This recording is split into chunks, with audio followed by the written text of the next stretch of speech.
Boa noite, meus queridos irmãos. Que a graça e a paz do nosso Senhor Jesus estejam com cada um de vós. Vamos dar seguimento ao nosso culto ao Senhor, por meio agora da pregação da palavra. Abra sua Bíblia no Evangelho de Marcos.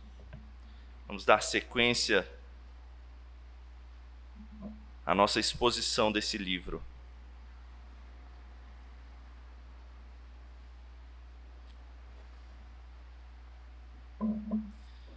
Talvez esse seja um dos textos mais famosos do Evangelho de Marcos. Não só do Evangelho de Marcos, mas esse é um milagre de Jesus relatado, é o único, inclusive, relatado nos 4 evangelhos, tanto em Mateus, Marcos, Lucas e João. Nós trataremos aí então dos capítulos 6, versos 30 a 44.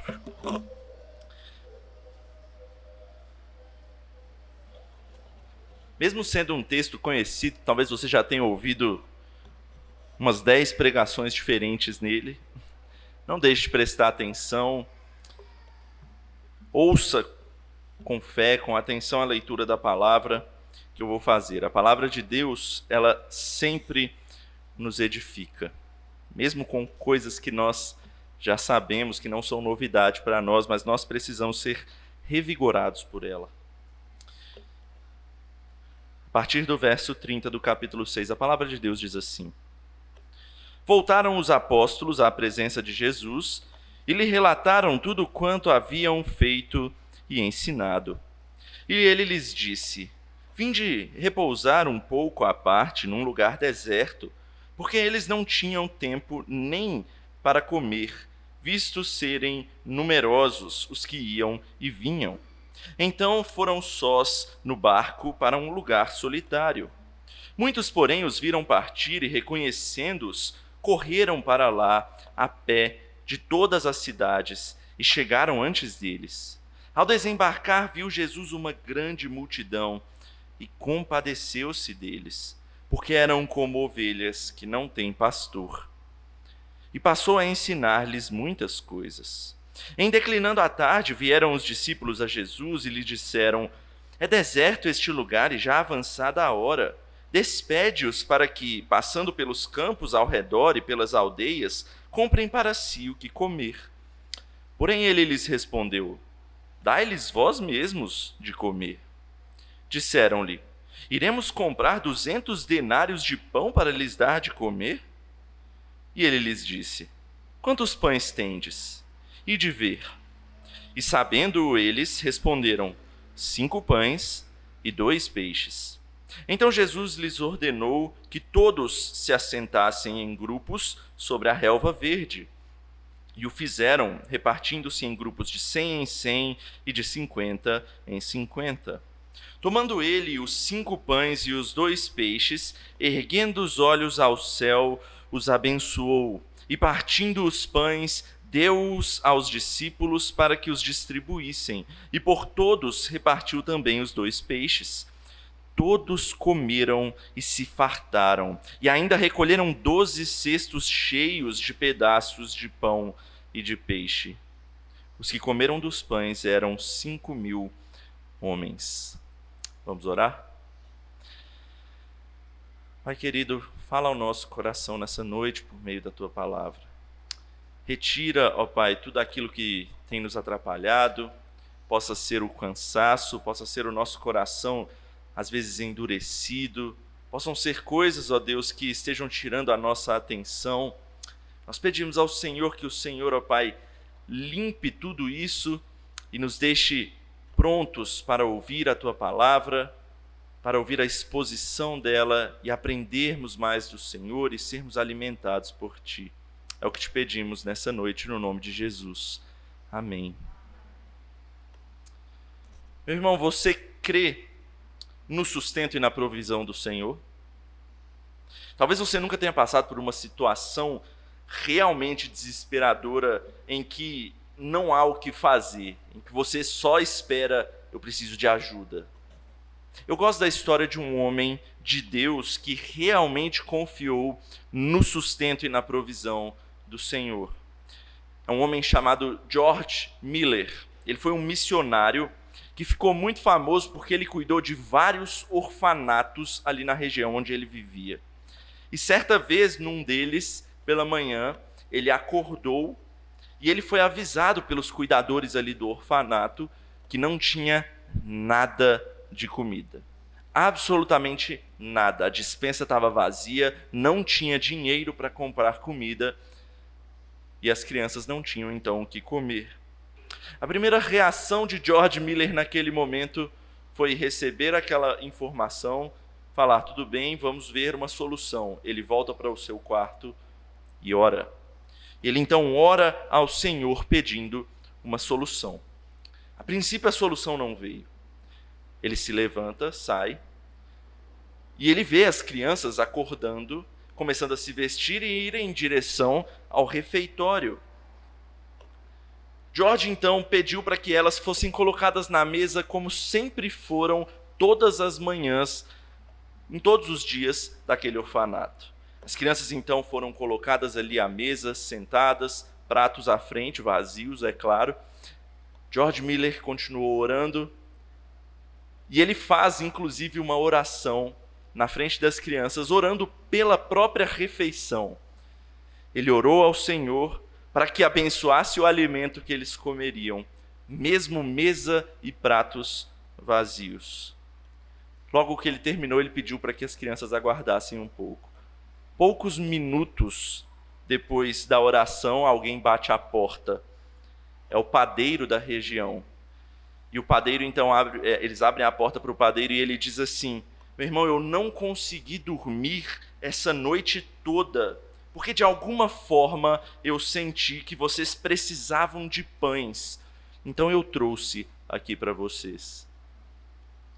E milagrosamente aquelas crianças foram alimentadas pelo Senhor. Meus irmãos, nosso Deus cuida dos seus, dando provisão e sustentando. E o texto de hoje vai nos mostrar como nosso Senhor Jesus é realmente o nosso provedor e sustentador.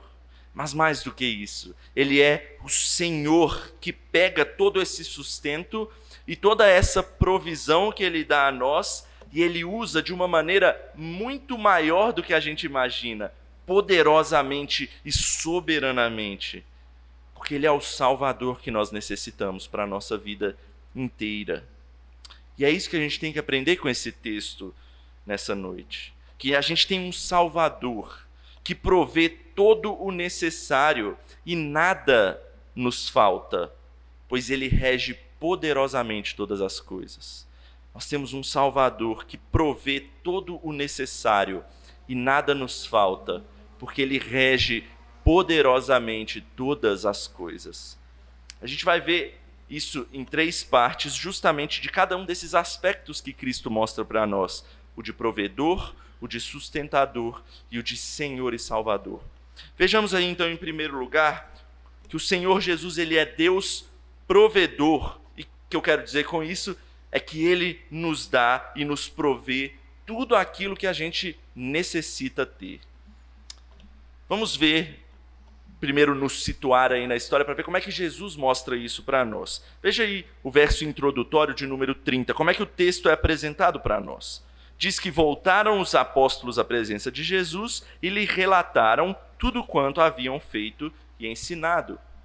Se lembram que antes do relato da morte de João Batista, os discípulos eles haviam saído enviados por Jesus para pregar nas regiões ali 2 a 2, cheio das instruções que Jesus deu a eles. Então, bem agora eles voltam, eles retornam e começam a relatar para Jesus tudo aquilo que eles tinham feito e ensinado. E aqui é inclusive a primeira vez que o evangelista Marcos, ele mostra os apóstolos com um título de apóstolos mesmo. Quando Jesus chama os apóstolos lá no capítulo 3, a palavra apóstolos ela está como verbo, né? Que eles foram enviados. Aqui não, aqui é como ofício de fato. Ou seja, eles já estão trabalhando naquilo que Jesus chamou eles para fazer. Eles acabam de retornar do trabalho que Jesus mandou eles fazerem. E o que a gente faz depois do trabalho? É justamente a primeira coisa que Jesus vai prover para eles. Veja aí no verso 31. E ele lhes disse: vinde repousar um pouco à parte num lugar deserto, porque eles não tinham tempo nem para comer, visto serem numerosos os que iam e vinham. Então foram sós no barco para um lugar solitário. A primeira coisa que Cristo vai prover aqui nesse texto é descanso, é repouso para os seus apóstolos, seus discípulos. O texto diz que as pessoas não paravam de ir e vir. A gente já está acostumado com isso no Evangelho de Marcos. É o tempo inteiro as pessoas seguindo a Jesus e os discípulos. Mas Jesus sabe que o ser humano necessita de descanso. Ninguém consegue trabalhar sem parar. A gente precisa descansar para poder continuar com as nossas demandas. Então, por isso, mesmo tendo trabalho para fazer, Jesus fala, não, o trabalho pode esperar, porque a gente precisa descansar. Então, Jesus ele prefere se isolar e buscar um momento de descanso com seus discípulos. E aqui, esse é um primeiro ensino, é um primeiro alerta para nós, especialmente para aquelas pessoas mais ativistas na igreja. Aquelas pessoas que se vangloriam por trabalhar sem parar. Às vezes isso afeta, meus irmãos, a nossa saúde. Muitas vezes isso afeta a nossa família. Mas essas pessoas que fazem isso, elas às vezes estão tão certas de que aquilo que elas estão fazendo é correto, que elas creem, que acham que continuar trabalhando, que tem que continuar trabalhando independente do cansaço. E não é isso que a Bíblia ensina para nós nesse texto. Veja que o texto diz que existia trabalho para eles fazerem. O trabalho não tinha acabado. As pessoas iam e vinham procurando a eles. Pessoas que provavelmente queriam ser curadas, pessoas que queriam ouvir do Evangelho. Mas Jesus acha que é o momento necessário para descansar, porque tem que ter momento de descanso. E eu não digo isso só um alerta para pessoas dentro da igreja, mas tem que ter hora de descanso para todas as demandas da nossa própria vida. Deus instituiu o descanso lá na criação. Ou seja, isso é algo importante, é algo natural para a gente. É uma necessidade nossa. Inclusive, a gente está num dia chamado dia de descanso, né? O dia de domingo, que é o dia do descanso cristão. É o dia que Deus separou para que a gente pudesse justamente descansar. Deus provê esse descanso para nós, para que a gente possa deixar de lado as nossas demandas da vida, os nossos trabalhos, e para que a gente seja revigorado em comunhão com o próprio Deus, junto com o povo de Deus e por meio da palavra de Deus.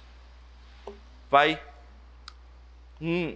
uma exortação aqui também. Meu irmão, não ache que descanso é algo que possa ser deixado de lado.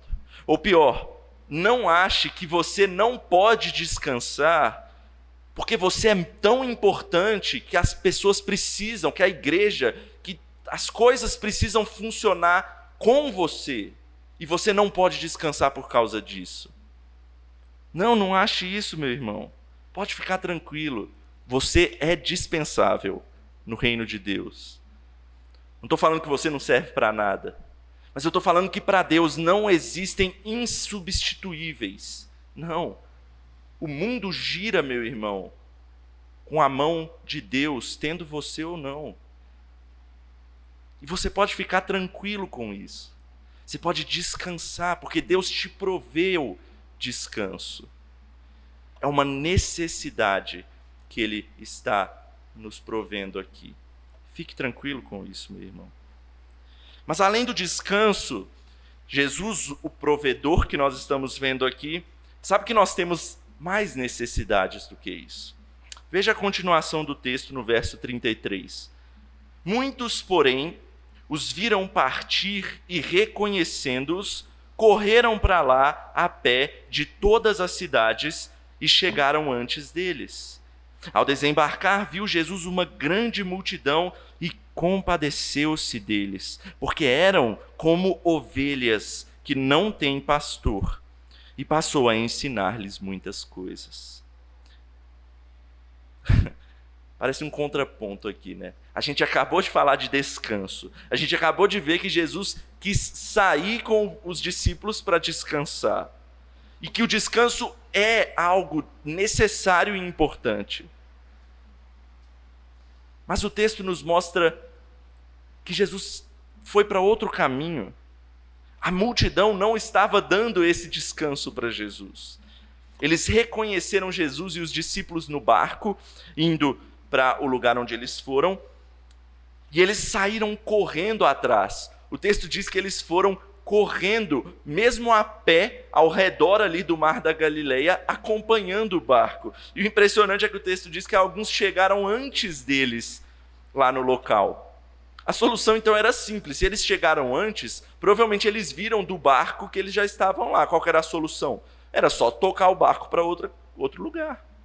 E aí eles conseguiriam ir sozinhos e descansar. Mas não foi isso que Jesus fez. A gente entende aqui com esse que eles viram antes, que eles chegaram antes, que Jesus então intencionalmente quis parar o barco aonde aquelas pessoas estavam. Porque o texto diz, porque ele se compadeceu delas. Elas eram como ovelhas sem pastor. Talvez ele tenha visto aquela relva verde, um tanto de gente ali, ele falou, aquelas ovelhas minhas sem pastor, procurando alguém para guiá-las. O descanso é importante, mas a gente tem que aprender nesse mundo a dosar duas coisas: descanso e compaixão. Trabalho por compaixão. A gente tem que aprender a fugir dos extremos com essa dosagem. A gente não pode ser nem ativista, mas a gente também não pode ser nem preguiçoso ou uma pessoa que não se compadece dos outros. Então aqui a gente vai ter o outro lado da moeda nessa parte do texto. Jesus, ele vê aquelas ovelhinhas ali naquele local, ele desce do barco e vai até elas. E ovelha é um bicho usado muito propriamente para esse texto aqui. Porque ovelha é o bicho mais necessitado e dependente que tem. Se uma ovelha se perde, você pode ter certeza que ela não vai saber voltar. Ovelha não vai saber voltar. Ela não tem essa lembrança no seu cérebro. Ela não consegue guardar no seu cérebro o caminho de volta. Outra coisa, se uma ovelha não é alimentada, ela não vai tomar uma iniciativa para buscar comida. Ela vai ficar aqui naquela região dela e ela vai morrer de fome. Ovelhas precisam ser guiadas. E Jesus viu aquelas pessoas como ovelhas que não têm um pastor, que não têm um guia. Os líderes religiosos de Israel deveriam ser os pastores daquelas ovelhas. Mas eles preferiam se preocupar só com as suas próprias corrupções e com as suas próprias leis. Então o que Jesus faz? Ele olha para elas e fala, elas precisam de um guia. Ele se compadece delas. Ele abre mão do seu descanso e do descanso dos seus discípulos em prol das necessidades delas. Eram pessoas necessitadas de propósito, de direção, de um líder. Jesus, ele vai prover tudo isso para elas. Amor, ensino, compaixão e mais para frente do texto até o alimento físico que é tão necessário. Esse é o pastor que a gente tem que aprender a seguir. É aquele que nos provê tudo aquilo que a gente necessita. Desde as necessidades físicas, nos provendo alimentos e descanso, as necessidades intelectuais, o texto diz que ele passou a ensiná-las, logo a verdade, e ele também nos provê as nossas necessidades espirituais, nos pastoreando, nos dando compaixão. Esse texto é ótimo para nos ensinar que nós não precisamos nos sentir perdidos, como ovelhas que não são guiadas nesse mundo.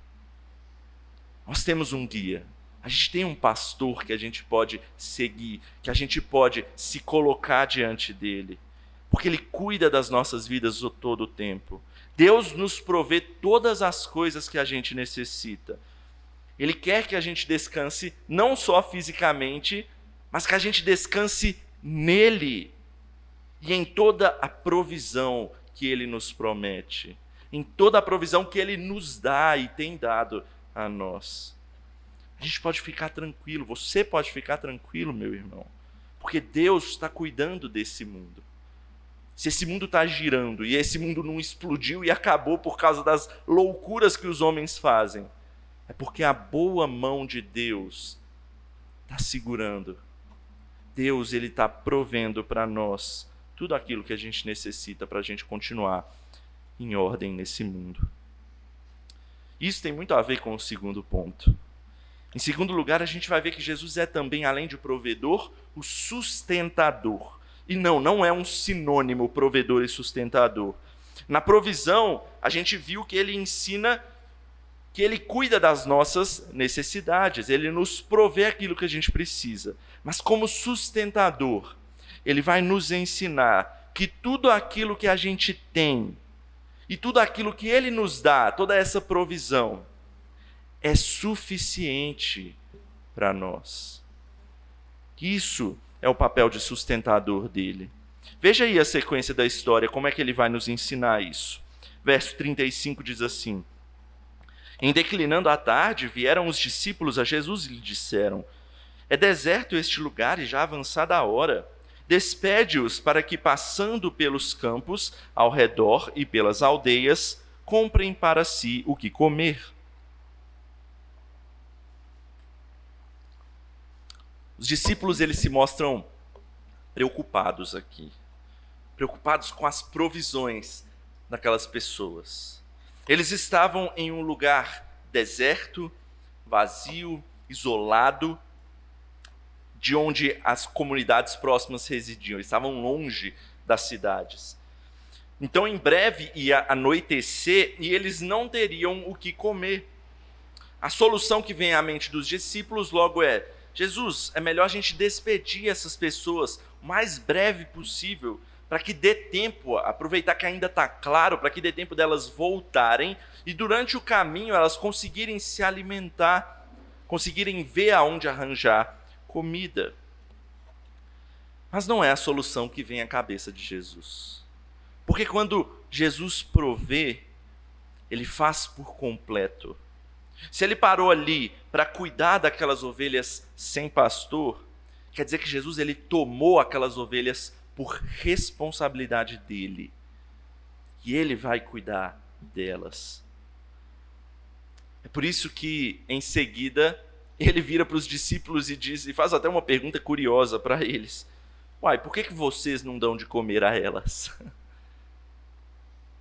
Jesus está juntando, veja que Jesus está unindo ele e os discípulos aí. Se eu tomei a responsabilidade por elas e vocês estão comigo, por que a gente não alimenta elas? Por que vocês não dão de comer a elas? Logo os discípulos apresentam a óbvia dificuldade ali. Jesus, onde é que a gente vai arranjar 200 denários para comprar pão para esse povo todo? 200 denários, deixa eu só explicar isso aqui que é interessante a gente saber. Lá naquela época, o salário de um dia de um trabalhador, em média, era 1 denário. Os discípulos, eles estão dizendo que para alimentar aquela multidão, precisava de mais de meio ano de trabalho para você comprar comida para aquele povo todo. Era muita gente. Naturalmente era algo impossível alimentar aquelas pessoas. Mas Jesus, ele vai mostrar uma possibilidade que eles não estão enxergando para eles. Ele pergunta: quanto é que nós temos de comida? E a resposta é 5 pães e 2 peixes. O Evangelho de Lucas, eu acho que ele é mais claro nessa questão, que ele fala, antes de falar 5 pães e 2 peixes, ele fala: nós não temos nada mais do que 5 pães e 2 peixes. Ou seja, é praticamente nada o que a gente tem perto dessa multidão. devia ser talvez o suficiente para alimentar uma família. O Evangelho de João fala que estava com um garotinho, né? Ele estava trazendo ali na sua cestinha 5 pães e 2 peixes, talvez para a família dele. Mas para aquela multidão. Meus irmãos, percebam aqui que os apóstolos, eles sempre focam naquilo que falta, enquanto Jesus está mostrando para eles aquilo que eles têm. Você pode até falar, mas espera aí, pastor. É uma multidão, eles não têm dinheiro e têm apenas 5 pães e 2 peixes. É plausível que eles fiquem, sei lá, desnorteados com a forma como Jesus fala para eles, porque não tem solução para isso. A gente tem que focar que está faltando mesmo. Não tem para todo mundo. O que a gente tem é nada. Mas não, meu irmão. Eles não têm só 5 pães e 2 peixes. Eles têm 5 pães, 2 peixes e Jesus Cristo com eles. E isso, meus irmãos, faz toda a diferença.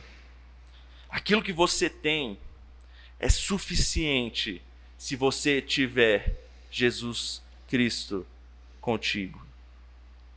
Ele é o nosso sustentador. Sustentar, meu irmão, significa não deixar cair. A gente já viu que Cristo proveu o necessário. E se ele proveu o necessário, significa que ele vai te sustentar exatamente com isso que ele te proveu. Ele não vai te deixar cair. Ele vai te sustentar. O tão conhecido Salmo 23, que a gente leu hoje no culto, é fundamental nesse texto. Ele diz: o Senhor é meu pastor e nada me faltará. Interessante até a próxima frase, né? Ele me faz repousar em pastos verdejantes. É justamente o que o texto diz, como é que estavam as pessoas ali. Jesus, ele dividiu elas em grupo sobre a relva verde. Parece que ele está fazendo justamente menção do Salmo 23. Jesus, ele tomou aquelas pessoas para si como grande pastor que ele é.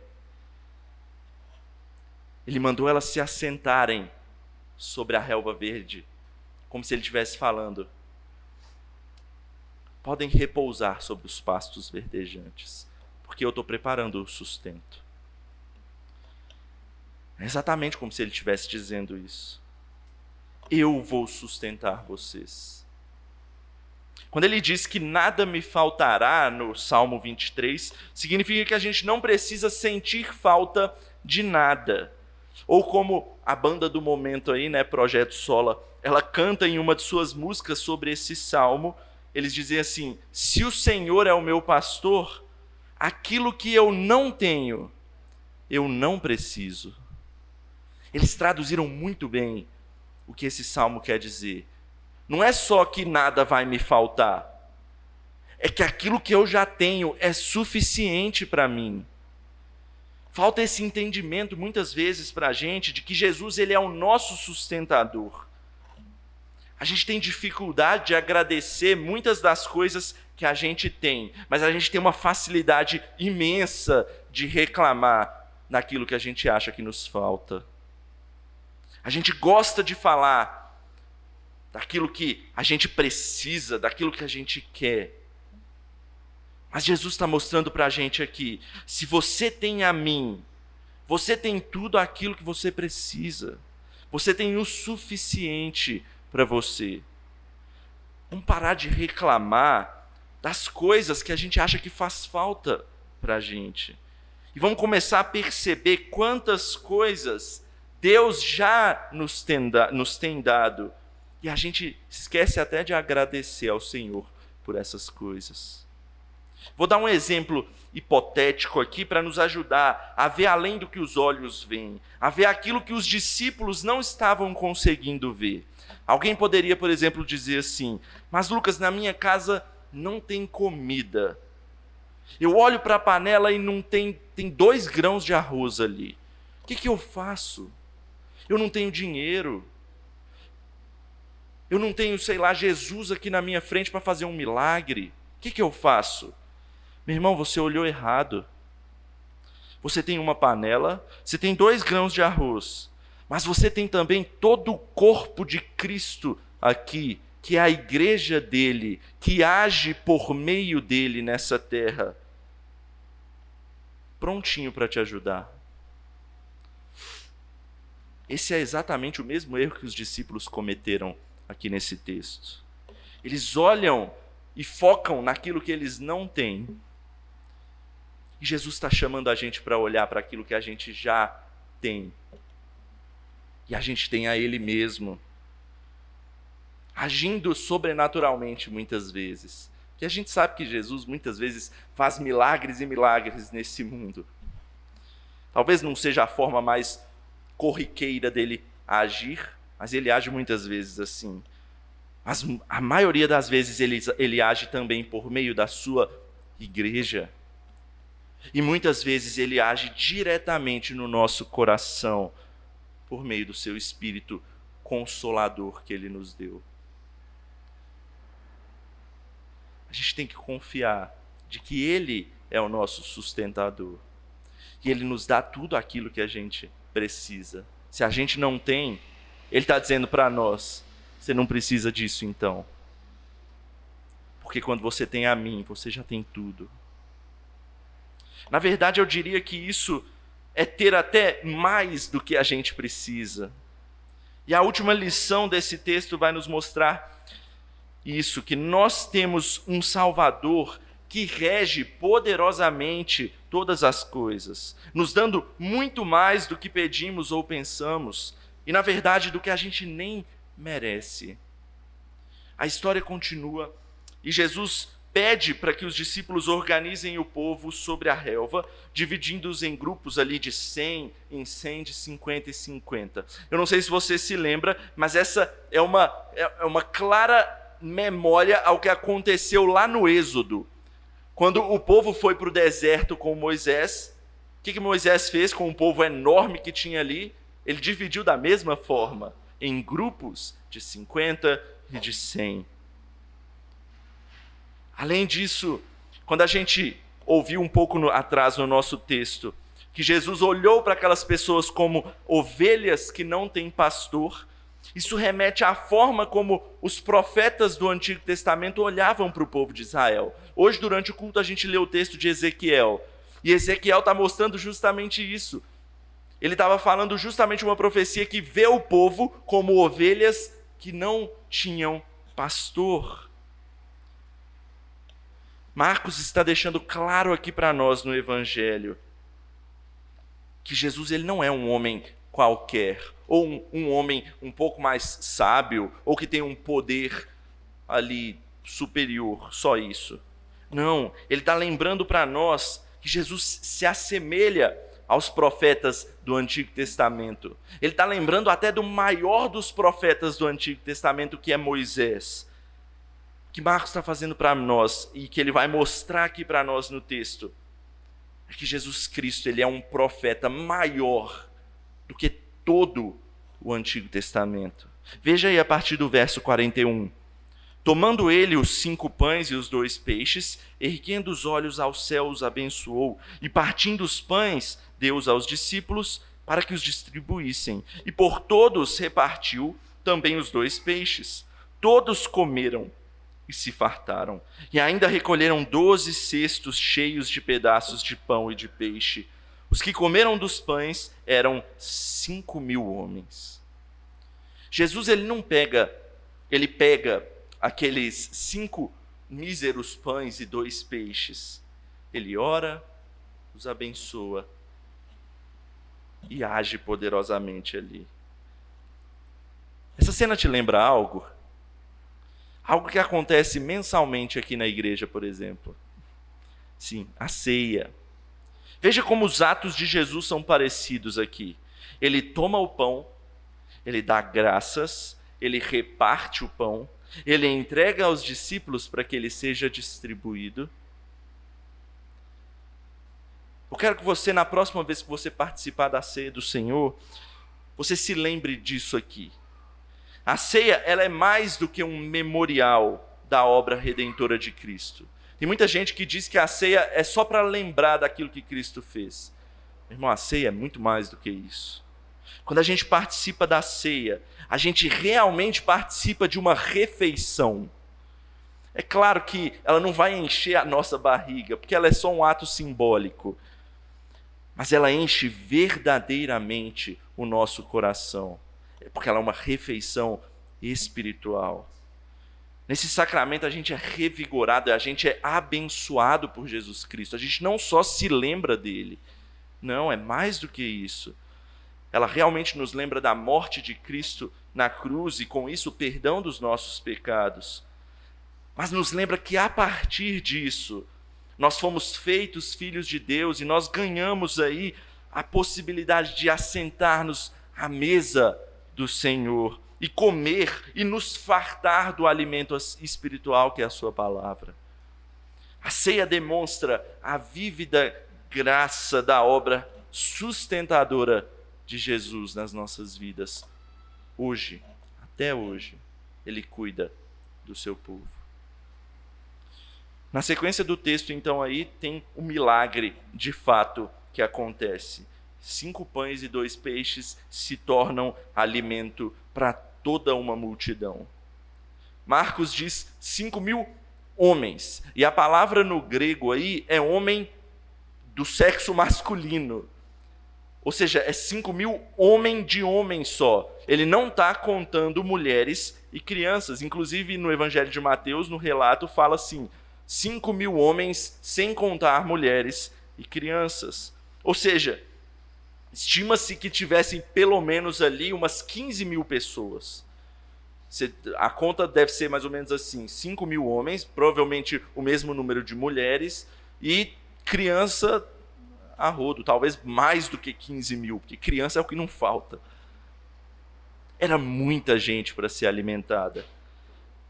Mas o texto é enfático em dizer que todos comeram e todos se fartaram, ou seja, não faltou comida nenhuma e eles podiam comer até se empanturrar. E no final ainda sobrou 12 cestos cheios. Meus irmãos, Jesus faz muito mais do que prover e sustentar. Ele abençoa poderosamente, muito mais do que aquilo que a gente pensa e pede. Ele é Deus, Ele é Senhor, e Ele age de forma sobrenatural. Ele faz o que só Ele consegue fazer. É impressionante que tem algumas pessoas que eles tentam olhar para a Bíblia e não ver os milagres, e tentar explicar ou relativizar os milagres. As pessoas olham para esse texto, por exemplo, e diz que o milagre aqui não foi algo sobrenatural, mas foi o milagre da generosidade. Ou seja, as pessoas, cada um tirou aí do seu bolso ou da sua bolsa um pedaço de pão ou alguma coisa que tinha para comer e distribuíram entre si. E todos conseguiram se alimentar pela generosidade uns dos outros. Não é isso que o texto nos ensina. Não foi o povo que se alimentou, que conseguiu se prover o alimento, na verdade. O que o texto diz de forma bem clara é que Jesus Cristo pegou aqueles pães e aqueles peixes, Ele os multiplicou. E os 12 cestos que sobraram foram daqueles pães e peixes que Ele mesmo multiplicou. Foi o poder de Deus que fez esse evento acontecer. Cristo, do pouco, Ele faz surgir o muito, porque Ele é Senhor sobre todas as coisas. Multiplicar o pouco e tornar em algo útil para muitos é algo fácil para Deus. E esse é um grande ensinamento para nós aqui nesse texto, para o nosso serviço debaixo do senhorio de Cristo. Veja, nós temos dons para servir a Cristo aqui na igreja. Uns cantam, outros cuidam da igreja, outros pregam, outros oram continuamente uns pelos outros. Às vezes parecem ser coisas pequenas. Às vezes você acha, eu não canto muito bem não, mas... Às vezes você acha que não tem o suficiente para poder servir, que é pequeno demais. É menor do que 5 pães e 2 peixes. Não, mas eu tenho que te dizer que é pequeno mesmo. Nós somos pequenos. Porque o que é grande não é o que nós possuímos ou o que nós fazemos por meio daquela coisa pequena que a gente tem, mas é o que o Salvador faz ao agir por meio das coisas pequenas que ele nos dá. Nas mãos de Cristo, os seus talentos e os seus dons podem ser grandiosos para a edificação da igreja. Veja, 5 pães e 2 peixes alimentaram para lá de 15 mil, 20 mil talvez. Eu não estou dizendo que você vai, com a sua voz ou com as suas orações, ou não sei, você vai alcançar o mundo, o universo com tudo. Não. Mas Deus pode te usar grandiosamente para edificar as suas ovelhas na sua igreja. Então, meu irmão, não enterre os seus talentos. Entregue-os a Cristo. E com a ajuda dele, eu não estou falando em entregar, de dar e dar contigo. Não, não é isso não. É entregue-os a ele no sentido de, Cristo, me ajuda a desenvolvê-los para a honra e glória do Senhor e para a edificação da sua igreja e do seu povo.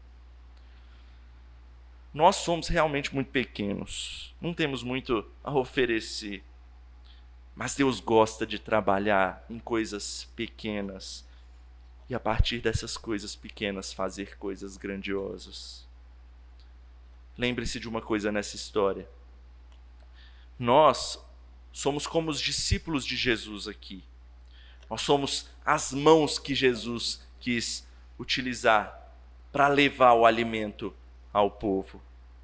Enquanto Jesus, ele prepara o alimento, ele multiplica o alimento, ele escolhe as nossas mãos como instrumentos dele para levar esse alimento para o mundo. Não desperdice os seus dons, achando que são pequenos demais. Quando você está debaixo do senhorio de Cristo, eles são tão grandes quanto o Senhor quer que eles sejam para a igreja dele. Para a gente encerrar, o maior ponto desse texto aqui, meu irmão, é mostrar que se Cristo não está em cada parte, em cada provisão, em cada sustento da sua vida, você deixa de ter tudo. Ele é o grande provedor daquilo que a gente necessita, ele é aquele que nos sustenta e não nos deixa cair. Mas mais do que isso, ele é o Senhor que rege todas as coisas poderosamente.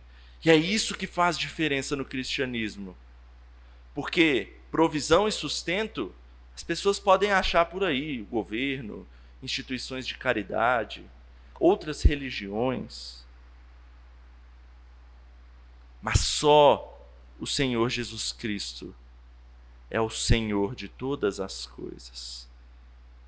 Só Jesus Cristo é aquele que consegue te oferecer mais do que mera provisão. Ele te oferece vida plena juntamente com Ele. Veja que Ele não está aqui te prometendo, isso é importante ser falado, Ele não está te prometendo aqui que fará o seu pouco se tornar muito. Não. A teologia da prosperidade muitas vezes quer tentar ensinar isso, que por meio do dinheiro, fazer o dinheiro crescer, fazer o seu carro se tornar vários carros, você ter vários imóveis. Não, Jesus não está ensinando para a gente que ele vai tornar o seu pouco em muito. O que Cristo mostra aqui para nós é que se você está com ele, seja no pouco ou seja no muito, você já tem tudo o que você precisa. E sabe por que você pode ter essa certeza? Porque a compaixão de Cristo é a que ele mostrou, e o texto fez sombra disso aqui para nós. Ele mostrou quando ele cuidou lá do seu povo no deserto, quando Moisés libertou o povo do Egito e estava no deserto. E quando ele cuidou também, por exemplo, do seu povo lá no exílio com Ezequiel, aqueles profetas e até os demais profetas. Profetas esses que eram apenas tipos do maior profeta que viria posteriormente, o próprio Jesus, o bom pastor daquelas pessoas. Isso claramente nos mostra que Cristo continua demonstrando sua compaixão nesse mundo ao seu povo. E essa compaixão, ela envolve todos os tempos e épocas, desde lá de Moisés, passando pelo povo de Israel, chegando até nós. E ele vai mostrar isso lá na cruz do Calvário, para salvar todas as suas ovelhas, dispersas e sem pastor, da morte pelo pecado. Você pode confiar, meu irmão, na provisão e no sustento que Cristo traz. Porque na cruz do Calvário ele te deu mais do que o alimento que te satisfaz durante um dia. Ele te deu o pão da vida, o qual você, quando comê-lo, não mais sentirá fome. O seu provedor e o seu sustentador, ele é também o seu Senhor e o seu Salvador. Então a gente pode, meu irmão, tanto descansar nele, quanto servir na sua igreja, pois é isso que ele requer de nós. Amém? Vamos orar? Santo e amado Pai, obrigado pela tua palavra, obrigado por este milagre que o Senhor fez, que tanto nos ensina, Pai. Nos ensina a olhar para nós mesmos e vermos o quão necessitamos do Senhor.